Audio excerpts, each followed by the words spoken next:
Chewy brownies na may peanuts sa ibabaw ang kinrave natin for today's video.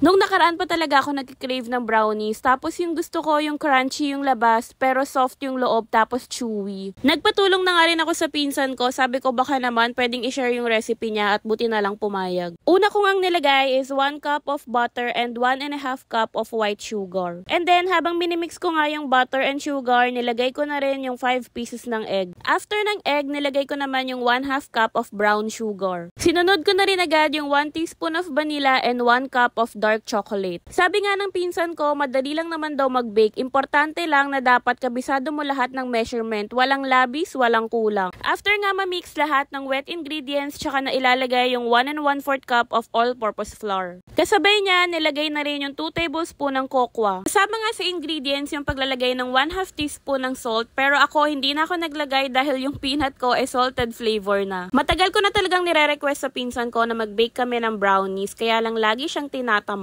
Kaya nung binigyan ko siya ng stand mixer, sabi ko wala ka nang kawala, mag-bake na tayo ng brownies. Tough Mama nga yung brand nitong stand mixer at 2 liter stainless steel naman yung capacity ng bowl. At hanggang level 7 naman yung speed mode niya. Bukod nga sa steel beater, meron na rin siyang dough hooks. At isa sa mga dahilan kung bakit Tough Mama yung pinili kong brand ay dahil sa free lifetime service warranty nila, ang bongga, diba? At habang nagmimix nga ako ng ingredients dito, naka-preheat na rin yung oven ng 30 minutes at 180 degrees. And for the last step, nag-add na lang ako ng peanut on top. Ito nga yung sinasabi kong salted peanut na nabili ko, kaya hindi na ako naglagay ng 1 teaspoon ng salt sa mixture. After nyan, sinalang ko na nga rin to sa oven ng 30 to 45 minutes at 180 degrees. And after 45 minutes, luto na ang ating brownies. Napaka-satisfying nga ng mga cracks sa ibabaw. Halatang sobrang chewy niya sa loob pero crunch in the outside. Craving satisfied na naman tayo for today's video. If ever gusto nyo ng recipe na to, ilalagay ko na lang yung mga ingredients sa comment section. At syempre, yung Tough Mama stand mixer, ilalagay ko na lang sa yellow basket. Yun lang.